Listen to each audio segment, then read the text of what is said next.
Welcome to Let's Play Google. No, not really. I mean, you already know what LP this is from the title, just by looking at the title. So, since I'm going to be doing Pokemon FireRed Omega, I thought I would just open up with this little tutorial sort of thing, just to show you how you can get this ROM if you're interested. So, we're starting off at Google, and what we want to do is to type in Pokemon FireRed Omega download.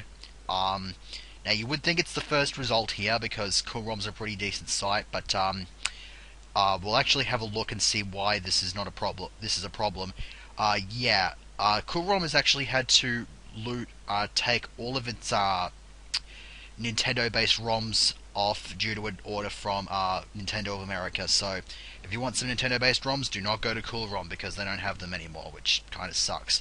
The one that you want is actually this YouTube video down here. The uploader goes by the name of CN Reporter George. Down here. You don't even have to watch the video at all. I mean, if you want to work out how to set everything up, then I'm sure that the thing would show you how. I'm not 100% sure, but I don't care. You want this link down here, which says ROM. If you don't have a emulator, these are two emulators for it. I wouldn't recommend either of these because this is the regular Visual Boy Advance and no cache GBA. It's not too bad, but I'm not really a big fan of it. If you wanted to, you would just go back to Google. If I can bring it up, it's a bit slow just because of Camtasia, and you want VBA-M, which I'm pretty sure you can find just by clicking on the first result here. So that is about it for actually getting your hands on the ROM. I'm about ready to roll here, so let me just cease the recording here since I'm using Camtasia, and I will come back to you once I've got Fraps all ready and to go. Okay, now we're actually ready to start the game. So let's just get through this intro stuff. It's not really that interesting, it's just the directions and the buttons. Now, this is where things get interesting. Now, for those of you who don't know what FireRed Omega is, this is pretty much the explanation right here. It's a self-contained ROM hack, which means you're able to capture all 386 Pokemon as of the third generation, as this is a third generation game. There have been a handful of changes, of course. Level up moves, stats, blah blah blah. Evolution methods have also been changed due to the nature of it being a self-contained ROM hack. And, of course, there is a much higher difficulty curve. So, this is pretty much just the standard opening fare that you see in just about any friggin' game. See some old bloody coot talking to you about some Pokemon, and yay. Not much more to say in this particular point of time. I can understand that this LP may end up being a little bit boring just because it's pretty much turn-based battle-heavy games, and it is a relatively long game. I can expect this to surpass a good maybe 50 segments or something like that. But we're going to try to slug our way through it because this is a good game. It's been quite a while since I've actually played the game, so and even then I wasn't even hunting down all of the Pokemon, and so I think that's the big challenge, is actually doing all of the off-screen catching all the Pokemon and shit like that, because I'm going to be doing that for the majority of the Pokemon and pretty much just showing them off at the start of like relative the following segment. I've never actually been able to think up of a decent name for the rival. I'm honestly kind of stumped here as to what the hell I'm going to be naming him. I could name him Gary, but I don't really feel like it, so what I think I'm going to do is I'm just going to call him Chapel. I'd like to spell it with two P's, but unfortunately the restriction is a bit dickish on that. I'm naming it Chapel because Victor Bonabus named his rival Trevor, and so I'm just going to be like, make references to Trevor Chapel. Which, like, hardly anybody will even understand because US don't really play cricket. Although, one pointless little bit of trivia, there was actually a US team playing in the 2004 Champions Trophy cricket tournament, which included the likes of the other full member nations like Australia and New Zealand, which ironically the US ended up getting drawn in the same pool as. Bit of lag here actually. I'm thinking it might be caused by the internet or something. I might have to switch the internet off for the next segment as well. I've got my internet browser as well switched on. I'll go ahead and close that down for a bit. Yeah, I'll have to see what happens in the future, but yeah. If you've played the first generation games, or at least these games, you know what the whole gimmick is. Professor Oak's just like, no, you're gonna get yourself killed. The grass is made out of glass, or some shit like that, so. Anyways, over here is where we go ahead and pick up our starter, of course. One thing about FireRed Omega, which you will see shortly, is that there are there's a different choice for starters. You don't actually choose between Bulbasaur, Charmander, and Squirtle, and we're about to find that out.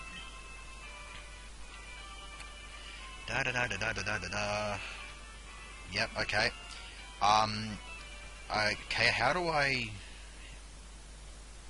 completely and utterly forgot where the hell I'm supposed to get the... Okay, here it is. What was it again? Starters Q. Yeah, I should have known this because I did a playthrough of Zero Mission earlier.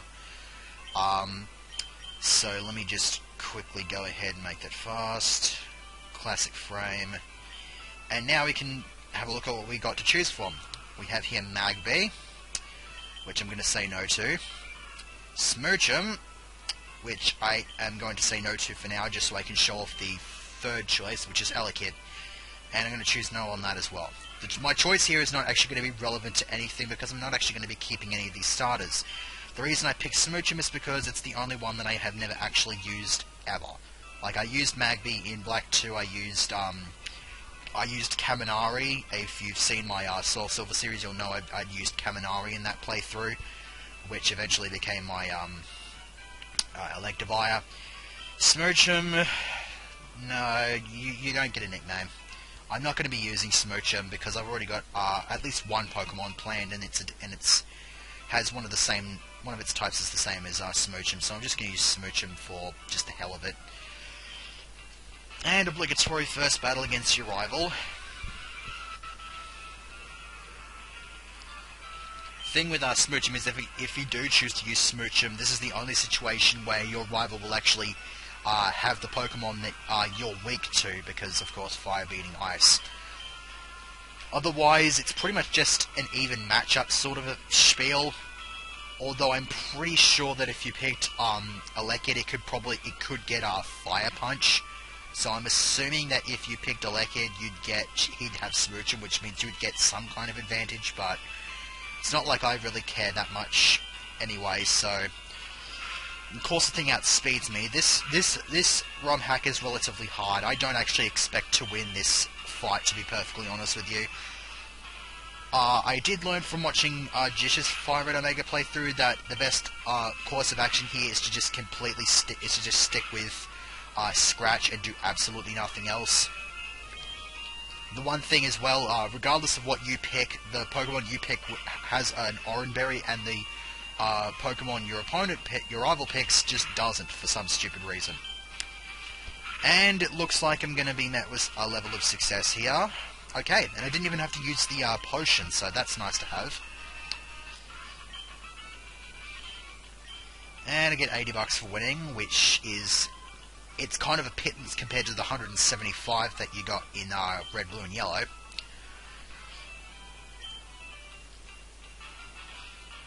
I think that's what you're supposed to do with Pokemon. But anyways, we can now go on our little adventure to go and get that stupid parcel.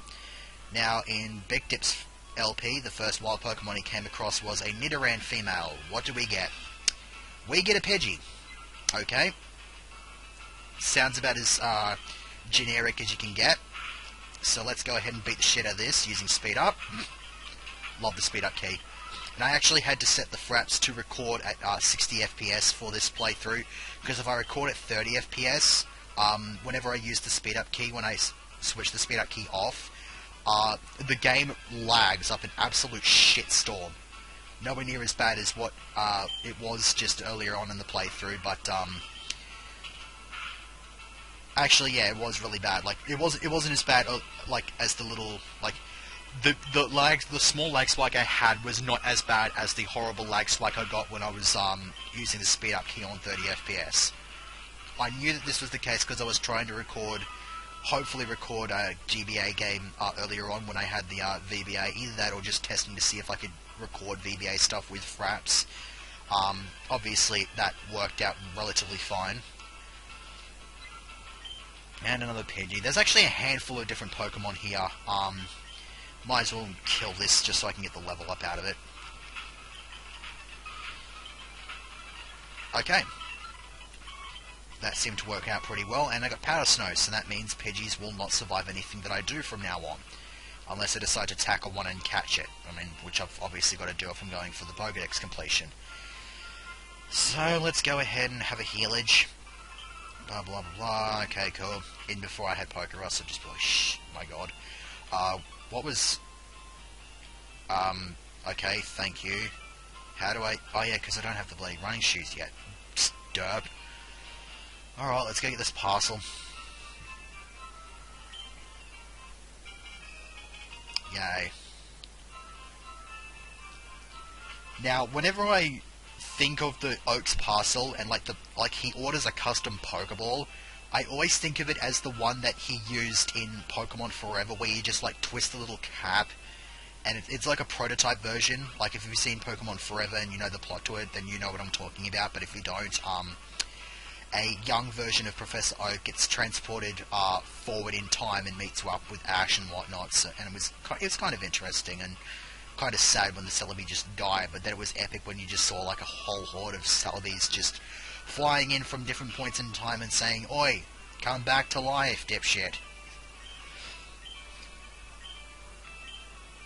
And again, I did not actually have a timer. The only thing that I know is that the first little bit took 2 minutes, so if I can sort of instinctively think, okay, 18 minutes has passed, then, I don't know, I suppose then that's just fine and dandy. Okay, so here's where we get the Pokedex. The one thing that Big Dip didn't notice in his playthrough is, actually I don't think it's even relevant to this point, but, when you, because like he knew this when you got the Pokedex, of course, once I've done blah blah blah blah blah blah. You're too old, yeah, we get it. I'm trying to show shit. Yeah, he is irritating. I should probably go and get that town map. I remember Jish forgetting to get his town map, but yeah. In this, we already have the national dex. That being said, though, when you do go to get the items off of the aids, like the like all of the assistance from Professor Oak. Let me go get the town map first. When you go to get those items, like the experience share and that sort of jazz, it will only register the Pokemon that you have in the Kanto Dex. So even if you've caught like 50 Pokemon in the National Dex, if that's not 50 Kanto Pokemon in the Dex, then you still won't get the item for it. And I believe 50 is the requirement for the experience share. Okay, Nidoran Male. I would rather not tackle this because I'm pretty sure that this thing has Poison Point. So let me go ahead and Powder Snow this thing and see what that does. That was pretty good, and it was frozen today. It's kind of odd, but oh my god. Yeah, I can't say I'm surprised to see it immediately defrost, but it's still very much as annoying as it was. There. Whatever, let's just throw a ball at it. Okay, that worked out pretty fine. I'm not going to use the Nidoran Male, just because I don't really feel like it. I'm not actually sure on a finalised team of 6 for this game, because I've used a fair amount of the Pokemon that are in the first 3 Pokedexes. I'm not going to be using any of the starters, because you do get the Kanto, Johto, and Hoenn starters handed out to you at certain points in the game. I'm not going to be using any of those, because I don't really feel the need to. No, we'll go ahead and run away from this. I could easily cut these out, but that would require, like, knowing... let's... L key is L. I've got the control set up here so that it was more friendly for, Zero Mission. Like, I've got the R key, I think it was the R key set to the C key, so that I would be able to, shoot missiles a lot easier. Okay, now I don't really want to go and catch up a whole bunch of other stuff on screen at this point, so I think what I'm going to do is I'm going to buy a handful more Pokeballs, 6, that makes an even 10. I'm happy with the 2 potions that I got because there's another one just around the corner here. Yeah, it's just up here. That tree, I don't believe that tree is actually supposed to be there, because I'm pretty sure it's... Yeah, I'm not too sure about what that fat guy's doing. He's obviously trapped, but that tree up there, the cuttable tree, that's actually where the potion used to be. Back in Gen 1, there wasn't a function where you would just press A on something that you were able to use a HM move on and then just be prompted to use the HM move. You would actually have to go into the appropriate menu in order to use it.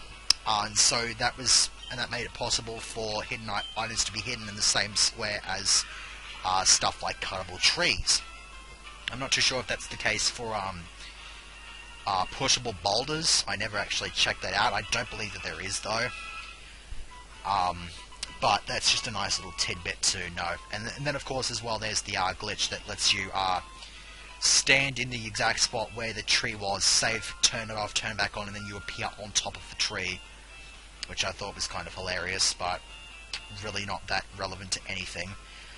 So, I just got the Teachy TV from that old man. Wrong thing. Yeah, this thing's kind of useless. I mean, I used to watch the shit out of this for no adequately explored reason when I first got these games, but they really are just kind of useless. Before I end the segment, I will show off that there's some grass patches in the cities as well, and these contain some Pokemon as well, possibly different from the other ones. An example would be this here Houndour. Houndour I like it, but it's really not that relevant to my interest since I used a Houndour in Blaze Black. So, might as well have a look, see if there's anything else of interest that is not Houndour. Blah blah blah. Swablu. Swablu's not a bad Pokemon to open up with. I might as well kill it for some experience. I'm not gonna use Swablu either because I used it in Black 2. So, and it somehow survived. I don't know how you were capable of doing that, but I certainly don't approve of it. And we'll see if there's one more different Pokemon that I can find here. Okay, Ralts.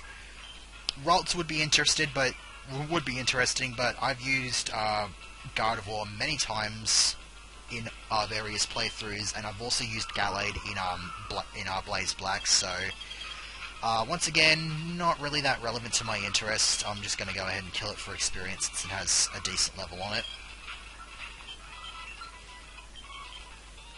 And I'd say that that's pretty much a good time to round out the segment. So I'm going to go ahead and catch as much of the stuff as I can off screen.